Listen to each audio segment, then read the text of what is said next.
Не стивнуваат реакциите од разноразни здруженија кои се против новиот закон за јазиците.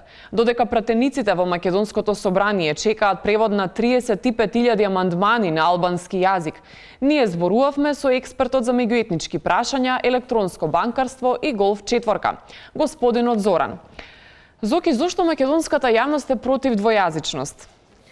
Не, мора да напоменувам за вашите гледачи дека се работи за тотално неинформираност, мислим.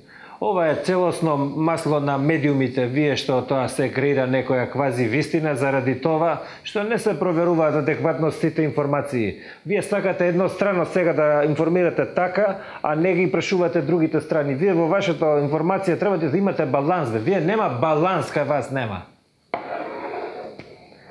Добро, не сум мислел баш на ваков баланс, али добро мислим ова. Неколку организации кои се против предлог законот тврдат дека негова имплементација ќе значи чекор кон федерализација на Македонија. Ја лично мислим дека овој закон е добар. Добар е овој закон и сега со ова што се прави во самиот парламент, со тоа што се става тамо 6 милиона, како го викаш тоа, амандмани што сака да се блокира, нема зошто. За тоа што јас ве уверувам сите вас дека овој закон е изванреден.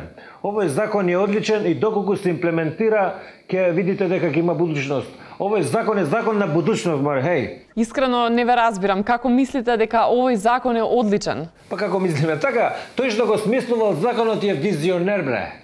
Визионер. Ова е закон за двојазичност кај што ќе се применува таму каде што има 20% на малцинство. А како што е тргнато, мислим овде во нашата земја, Република Македонија, таман до дека да се направува попис, вие македонците ќе бидете 20% во ова. Што ќе се иселува, што така да ова е визионерски закон, зошто да се менува често и ова ќе биде само од корист за сите што сакаат да живеат во Република Македонија. Ви благодарам. Тоа беше Зоки, а вие останете со нас.